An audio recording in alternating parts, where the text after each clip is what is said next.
Hello guys.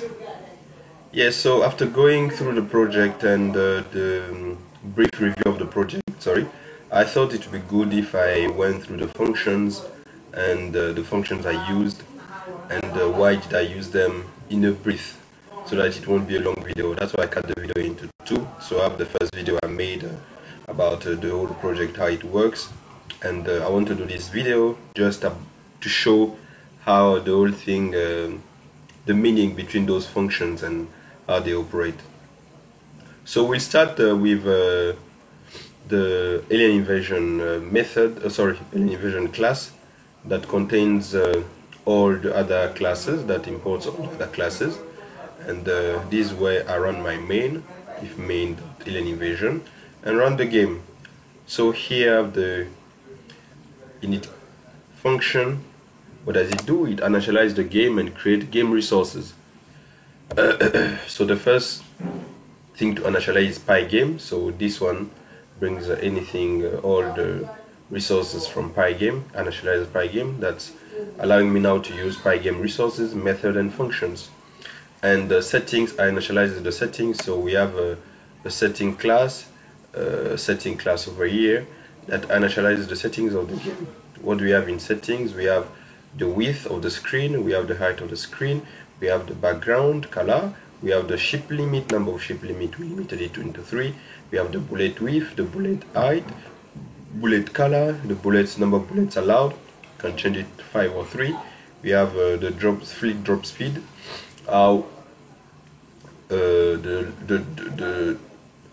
distance actually that the fleet or the alien should travel from A to B vertically, the vertical distance, the vertical direction, like in the vertical direction. We have the speed up scale to speed up our game. We have the score scale to increase the score, and initialize dynamic settings. What do we have in initializing dynamic settings? The dynamic settings are just the settings that are allowed to change throughout the game. We have the ship speed. The ship speed will increase with increase in level, the same as the bullet speed, the alien speed, the fleet direction. The fleet direction helps us to change the direction of the fleet. When it's going right, after reaching the edge, it has to come back and go into the negative y direction or go to the other side. We have the alien points, how we increase how the score is being made. So it's the alien points, it's 50, and increase speed is just to increase the ship speed, bullet speed, and the alien speed. So that's it. We have for alien invasion, we initialize the settings, and then we create the screen. So with Pygame, when you call pygame.display.setMode, it brings a surface. A surface is what we've seen in the game. Once again, let me try to run the game. We have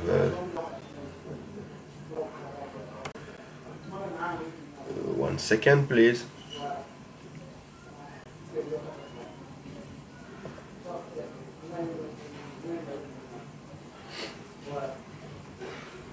Okay, this is a surface. This is a surface we have here. So this is what we do in self-screen pygame.displaySetMode. We set up the screen width and the screen height. So basically with this one, you can set up the surface, bring out the surface. After that, pygame.display.setCaption, we set the caption of the game, which is on top here, Gerance alien invasion.10. And then what do we have next? Now we have to initialize, create an instance to store game settings. We have to initialize the stats of the game and show the scoreboard and show the ship. So for the game stats, we come and initialize the game stats. What do? We have to import the settings, reset stats. Reset stats is the method we are using to bring back the stats to its original limit or its original position, where we have the number of ships to be 0, to be 3, the score to be 0 and the level to be 1. Anytime you are playing the game for the first time, or the moment you are playing the game for the first time. And we have the class load function, load high score. The function load high score helps you load the high score from the JSON file if it already exists. So we've opened, you open the file name, this file name where the JSON is scored, And if that's not the case, if this doesn't happen, I think I have to make a few changes here. Yeah, I have to make a few changes here. Yep, I have to make a few changes here. I have to change this code because it has not been working in a few people's machine. I have to make a change here so that it always loads the file from this direction, from this directory.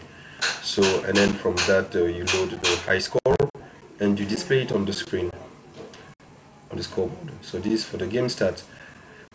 Next we have the scoreboard. What does the scoreboard do? What does the class scoreboard do? What does it do? Same thing, the scoreboard, initialize the screen settings, initialize the game settings, initialize the stats that we just look at, initialize the text color, the font color, the text color, the score text color of the scoreboard, the font size, and in the game when I was writing the game from the book, it was specified to write as none. The problem with none is if I write as none, and since I'm using Python 3.8, it wouldn't compile actually, or the screen wouldn't display. So I had to specify a font type to calibrate, and prep images, prep score. This is just to show the score, the high score, the level on the screen. So let me take for example prep score. It will find, it will get actually the stats.score. This is where we are taking the score, and we specify -1 so that it increases, it rounds the value to the nearest 100. Instead of having 68, if you are increasing 58, 52, 53, no, we want it to be to the nearest 100.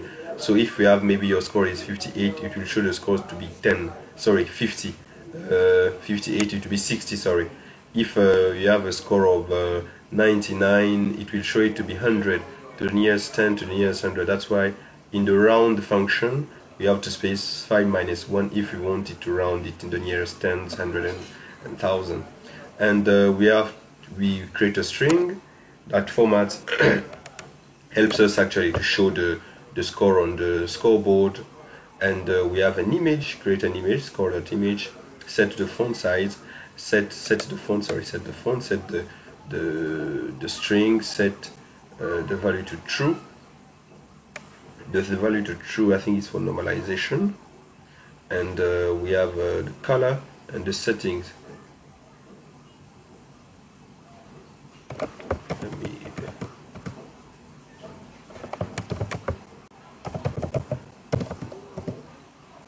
I have to check once again why the value of true.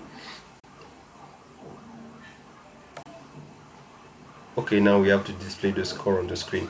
So first we get the screen, we define, the score image, it's rectangle, we define its position, it's at 20 pixels from the right. Let me just take the score, 20 pixels from the right and 20 pixels from the top. So now we specified score, that's how it shows. It's the same as for the rest, high score and all of that. And for the scoreboard, there's a function show score. So in show score we still use the blit function to draw the image and its rectangle on the screen. That's it. And we can continue. We have the ship. The ship is to create a ship instance, as simple as that. We have a bullets class. Sorry for my cough. We have the bullets. Here we have to initialize the bullets, and we get it from the bullet class. And using pygame.sprite, it creates the bullets class as a sprite, as a group. The same as alien, the same for the aliens, the fleet, and the create fleet. So at the beginning, when you are creating the game for the first time, the fleet must be created. So that's why you called self.create fleet. So when we have the hyphen at the beginning of the function, is usually called a helper method or helper function. so it appears for the first time. The program will call it first, since it's a helper method. So for here we initialize the button. We have the play button and the pause button. So the pause button, the instance class we are using is button. Here, no, the play button, the instance class we are using is button. We define the button, we define its width, we define its font, we define its rectangle, where it should appear, the message is taking, and how to draw it, still using bleed, screen.bleed. And from that, we have the same thing for pause. The pause button, we do the same thing as the screen, the other one. So there we have how to initialize, what to initialize for our game. So this is what happens for the first time. This is what we see. We see the aliens, we see the score, we see the number of ships. Showing here, we have the score, we have the level, and so on. And after that, sorry, still in Alien Invasion, we are in the game. This is where the while loops, the main loop of the game is. So first we have to check the events when we are playing the game, what is happening actually. So we have a function, still a hyper function, we are calling the while loop, check events. It check the events from the keyboard, sorry, pygame.event.get. If you click quit, it has to score first the write high score to folder, score write the high score to folder, so it will keep remembering it. And after that, exit, and we have checking other events like key down events. Key down event is if you are pressing the up button, home button, up button, down button, left and right button. So after checking any events, the game can run now. So first what it does, check events. If while the game is running, while it's true, check the events. If the game is still active, the active helps us actually to play and stop the game at any time. If the game is active, you should update the ship position, update the bullets, the number of bullets, update the aliens, and then after that, update the screen. So the game must be active before all of those things are done.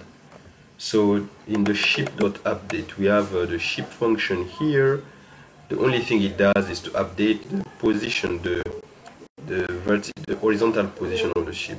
Okay, ship.update if the ship is moving right, if it's true, if the ship we have the keyboard event is right, is the right one. We have, and the ship has not reached the left side, the right side. We have to update it, increase its x value so that it can move to the right.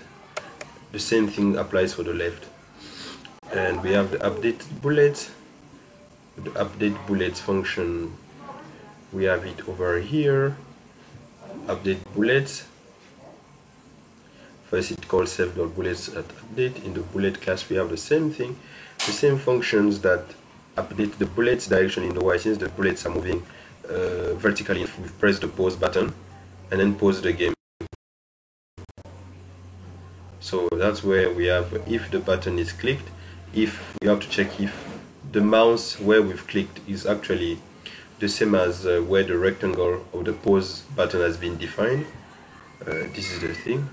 If where we've clicked here, if where our mouse is selected and where we've clicked, which is the mouse event, is actually where the button is, so that when the collision is detected, let me click again, the collision is detected, what it does, it should set the game active to false, so that the game shouldn't continue.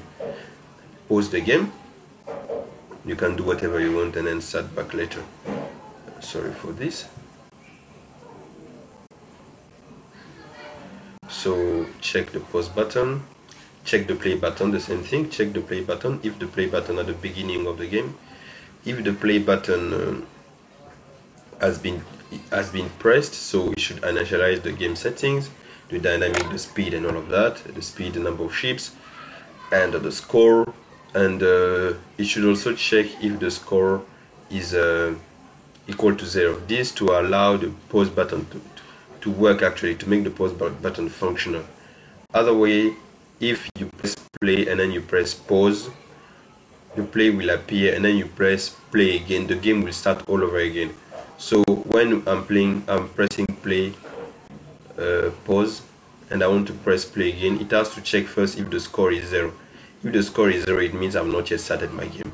But if I've happened already to shoot one alien, and then I press pause, when I'm pressing the play button here, the play button, it will check first if the score is 0.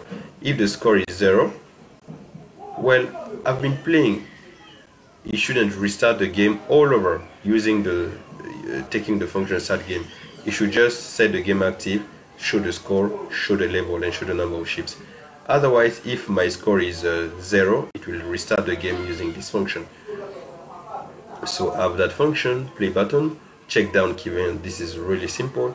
Just checking if the right key has been pressed, the left key has been pressed, and then move the ship accordingly, move the ships accordingly, restart the game if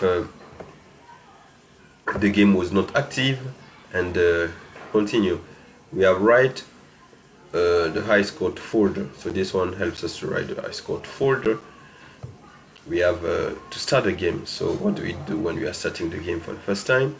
We set reset the stats, the score, we reset the ship's limit, we reset the number of the aliens, we set the level and all of that, and after that we empty the aliens, empty the aliens group, empty the bullets group, create the new fleet, and center the ship. It's what happens when you are restarting the game. Check key up events, the same thing. If the event with the one key has been released, the ship shouldn't move. If one key has not been released, the ship should move. After that, we have a fire bullets. Fire bullets, first it has to check if the number of bullets we are firing is actually less than the number of bullets allowed. The number of bullets allowed, we allow it to be in settings. Number of bullets allowed was 5, you can set it to 3, so that the games become more difficult and the player doesn't get to waste his bullets and doesn't find importance or necessity of playing the game while he's focused. Update bullets, the same as updating the direction of the bullets. That's what I think I've explained. Update bullets. Check bullet collision. This is one important thing I've learned in Python. If you want to check if two groups actually have collided, we have the bullets class and the alien class. You use group collide. Quite simple. So we define a variable collisions that should check from the pygame.sprite if the bullets and the aliens have collided. If both have collided, true, so it means both of them should disappear. Both of the two elements of the group that have collided should disappear. If we set 1 to false, we'll see that the true is this first parameter is for the bullets, and the second one is for aliens. So if we set this one to false, when they've collided, the bullets and the alien, the bullets will not disappear, only the aliens will disappear. But we set both to true so that both will disappear. And if that happens, if they've collided, yes, we increase the score and we increase the alien points, and you get your score is going up, and then we show the score, we show the high score as well, and we play the alien sound. Showing the alien sound is to show that you've actually hit an alien or you've shot an alien, let me say it that way. And if all the aliens have gone, you start a new level, you increase in level. We have start new level. What does it do? It just creates new bullet, empty the bullets first, create a fleet, increase the speed, and increase your level by 1, and then it shows the level on the screen. We have create fleet. Okay, this is where it gets quite interesting, since for the create fleet we needed to define actually the screen width, know the screen width and the screen height, and get a space actually on the screen or on the surface where the alien should appear. So the first thing was to find this length, this width, sorry, then this height, and then display the screen. So it's just a simple formula that you can get on your own. Let me take, for example, the available width. We call it available specs in the X. So it checks the width of the screen, removes the 2 aliens here, one here, another one, the width, and I think that's it. And then we find the number of aliens in that space. The number of aliens in this road will be this space we have divided by twice the alien width, since we have this and that, so this is one alien width, this is another alien width, so twice the number of alien width. That's why we get, so that there will be a space between 2 aliens. This is an alien width. So we do the same thing for the y direction, and then we get to display our fleet. So after that we have to create, so with creating an alien we need to call an alien class, the alien class, have an instance of the alien class, and then display the alien on the screen. We have to check the fleet edges. Great. When the aliens are moving, actually we need to check if the aliens have reached the harder edge, and if they have, we have to change the fleet direction, so it should go in the opposite direction. And we have to change this is where we call the change fleet direction, so it goes to the negative direction, follows the negative direction. And after that, checking if the ship has been hit. So this is while the game is playing, while the game is playing, you should check if the number of ships is more than 0. Play, hit sound if the ship has been hit, and reduce the number of ships to 1. The number of ships on the top here, reduce it to 1. Reduce it by 1, sorry. Show the number of ships, show the ships that there are 2 now. Empty the aliens, empty the bullets, create a new fleet so that you can keep playing. Sleep, well, this is why we imported the time module. With sleep, it helps us keep the game when the ship is hit for 50 seconds. I think it's 50 is it? No, 0.5 seconds. 0.5 seconds. So after that we have check aliens bottom, check if the aliens have reached the bottom when they are coming down, and then do the same thing for the ship hit. Restart the game, not restart the game per se, restart, create new fleet, create new play button, create new fleet, center the ship at the middle, and start playing the game. Updating aliens, just update the position of the aliens, check where they are in the right or left side, and then update the aliens, and then update the screen. So since Python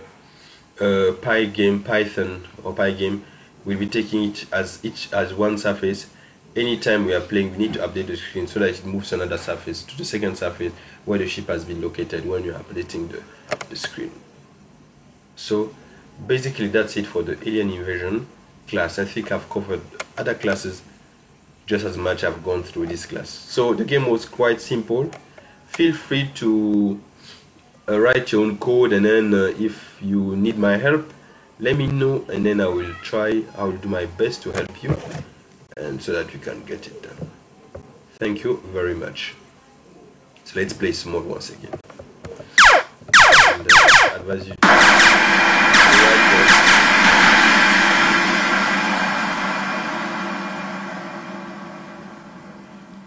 I will advise you to learn Python and try to write this game, and let's see how you've done yours. Thank you.